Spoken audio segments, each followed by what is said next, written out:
You're listening to the Coffee Hour. I'm Andy Bates. I'm Sarah Gulseth. It is Friday. I started to say September. It's October. It has been October for a little while. It has been. It's just, over halfway through. It's fine. That's right. It is Friday, October 18th, which is also the Feast of St. Luke. We're going to talk about that today from a couple of different perspectives, actually. I'm excited about that. We get to talk to a New Testament professor about this. Excited. We get to go to Concordia University Wisconsin. We love Concordia University Wisconsin. Thank you so much for supporting the Coffee Hour at Concordia University Wisconsin. Find out more about them at cuw.edu. Live uncommon. So joining us by phone, the Reverend Dr. Daniel Paavola, Department Chair of Theology at Concordia University, Wisconsin, our New Testament expert today, joining us by phone. Dr. Paavola, thanks so much for being our guest. Oh, it's great. I love being on the show, and thank you for calling. Before we get into St. Luke, I guess I should ask a little bit about the Department of Theology at Concordia University. I don't think we've really talked about the Department of Theology there that you're the chair of. Obviously, students get to study theology in the department there, but what kind of students come into the theology department? I assume students who are in other programs, but also maybe students wanting to pursue something in the field of theology as well. Well, it's really wonderful. We have 12 full-time faculty on the theology department, so it's a good-sized department. Wow. And we get what you just described. We have the classic pre-seminary students, and we send a whole lot of students to both of our seminaries. We have directors of church ministry. It used to be formerly called lay ministry. Now it's directors of church ministry students. They're wonderful. It's a growing program. We also get to interact with so many, all of our Lutheran school teachers, students, and they come and to us. They take our theology classes with us. And so there are those folks who are really focused on church work. Big part of our teaching is with them, of course. But then we also get to do 3 theology classes with every student who comes to Concordia. And it's one of the beautiful things about Concordia. You come, of course, you want to be a nurse. You want to be in business. You want some other profession. But you're also going to take at least 3 theology classes. 2 of them are very set, a survey of the Bible, of course, and then also a survey of Christian faith. And the third one is an elective. And again, with 12 full-time faculty, we've got a lot of electives. We've got a lot of variety in the experiences that our fellows have. So it's great to be a part of the department, and I've been just really fortunate to be here all these years. And today we get to dig into your area of expertise, New Testament, right? Yeah. I've been the fortunate guy who gets to do the New Testament survey class every year and every semester, multiple times. It's wonderful. Well, today we are observing the Feast of St. Luke. Who was St. Luke? Well, yeah, that's a great question in terms of what we know and what we wish we knew. What we know, Luke introduces himself in a very subtle way. Acts chapter 16, we begin what we call the we passages, where Luke is now a part of the story. He's gone from third person describing the journeys of Paul, and then he simply says from Troas on, we. And number one, I think that says, well, he's obviously a traveling companion with Paul of like mind and vigor, able to do this long journey, because he essentially stays with Paul through to the end of Acts, which is many years and many miles and many adventures. So we have a kindred spirit to Paul, but we don't know the background of Luke. We know he's a Gentile. We know he's a physician. We don't know his conversion. Was it Paul himself who spoke a convincing word that made Luke a believer in Jesus, or was that beforehand in some way? So many theories. We won't cloud the waters by supposing where he's from. But from Acts on, we have him. Of course, he introduces himself just briefly in Luke chapter 1, where he begins the gospel. He notes that many have undertaken to write an account of that which has happened, obviously the story of Jesus. And then he addresses Theophilus, who most everyone agrees is a Roman nobleman, who is the one to whom the book is dedicated, and who will probably bear the publishing costs, which would have been considerable at that time. So, again, a connection with a almost certainly fellow Gentile, who then is also a current believer and is going to do much to spread the news. So there's our man Luke.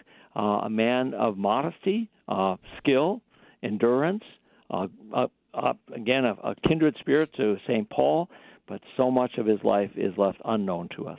Mm-hmm. What sets Luke apart from the other followers of Christ? Well, first one, it's got to be his vocabulary. You'll get various accounts on this one, but in general, we have hundreds and hundreds of words in the course Greek that Luke himself only uses, and he only uses once.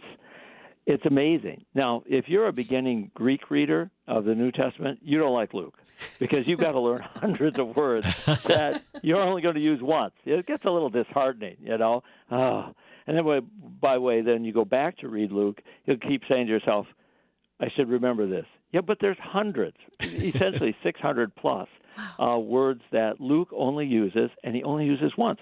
So it's like when you had a teacher in school who had the word of the day. Did you have a word of the day teacher? Right? Yeah. You have her for over 2 years. Make it 3, and she never repeats herself. That's Luke. Now, on the other hand, think about this, and I love asking this question to my students.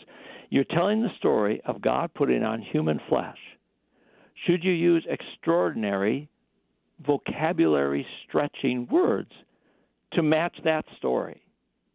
Well, yeah, they say, Dr. Paavola, that kind of makes sense. And I say, why? Well, it's like a out-of-this-world story that God would put on human flesh, come and live among us, and do these incredible things, dying and rising again. That's not a story you hear every day. So, in that way, Luke is a wonderful writer, and his story stands out because of that vocabulary. And by the way, the vocabulary is spread evenly through all the chapters of both Luke and Acts. So there's that aspect of Luke. It's not that he can't be read. It's just that he's a deep reading in terms of the New Testament. So vocabulary would be a good start for him. Was Luke a physician? By all accounts, that's where we have him as the beloved physician. And I think we've varied in our thoughts of how much medical language is there in Luke, and the consensus now that you'll find in Lutheran Study Bible Notes, which I'm all for, and other resources, that he would use an intelligent man's vocabulary, but not one that was restricted only to doctors or those in the healing profession. So, for instance, I've got Luke chapter 10 open, where the Good Samaritan parable is. And when the Samaritan comes, he bound up his wounds and poured on oil and wine.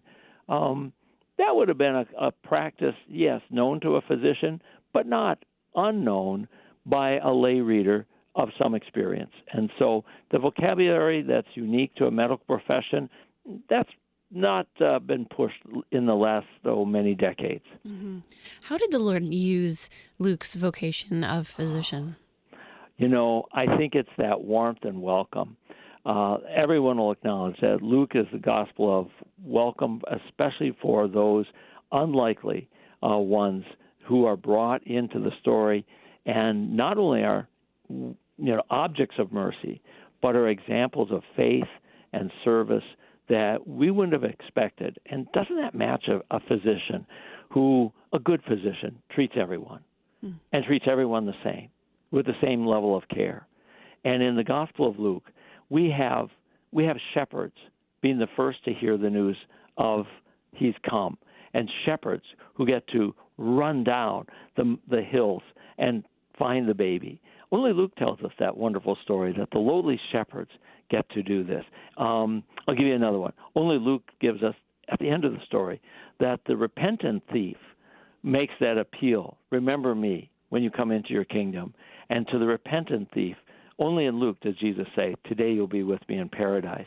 So here's a man who's both an object of mercy, but he's also an example of courageous faith on a very dark day.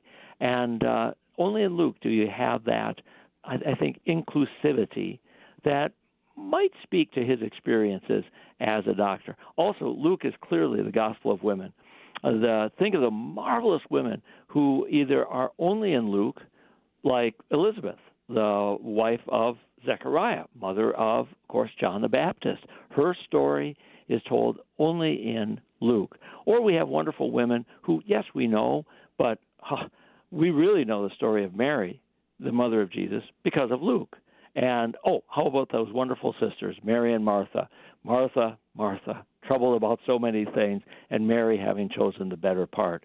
So because of those, I think, again, Luke's experience of treating both men and women equally, it's also the story of so many wonderful women. There's much we can learn from the text penned by St. Luke. Anything that you think we can learn from the person of St. Luke? Well, I think his humility first. I'll go back to when in chapter 16 of Acts, he puts himself into the story. Oh, man, I wouldn't be that modest. I would come in with trumpets blazing, or at least let the world know I'm here with something more than a change of pronoun. But then that's just me being me. What a remarkable man that he takes this lowly place in the writing and highlights others. Even Theophilus, the man to whom he writes, has a greater name-dropping recognition than our friend Luke does. Also, Luke has a spirit of joy that, without question, we can learn from it. Only Luke has the 4 hymns that come in chapters 1 and 2, and you've got to imagine that Luke is completely a kindred spirit with Paul, who, Acts chapter 16, midnight in the Philippian jail, what's he doing? Singing hymns at midnight. And so I think that humility, that joy, that inclusion of all people, we can learn a lot from being Luke. Even this, to aspire that if Paul needed a traveling companion in the 21st century, boy, who wouldn't want to have him say, hey, you come with me? Sounds good to me. Mercy, compassion. Well, Dr. Paavola, any specific ways that New Testament professors observe the Feast of St. Luke today? Well, what we should do is reorder our syllabus so that we spend that day. I have a whole day on St. Luke, but I'm afraid that has come and gone because, gosh, he comes so early in the book, and we started in August. So we should do better, but we'll do our best. Maybe I'll ask the young men who are studying Greek for the first time to look up some of those challenging Luke-only words, and then reassure them that it's okay if you have to go back and look them up 2 or 3 or 4. Don't ask me how many times I needed to do it to remember them. It happened. Observing the Feast of St. Luke, the Reverend Dr. Daniel Paavola, Department Chair of Theology, Concordia University Wisconsin. Thank you so much, Dr. Paavola, for being our guest today. Thank you. It's been a joy. Stick around for more Coffee Hour. I'm Andy Bates. I'm Sarah Golseth.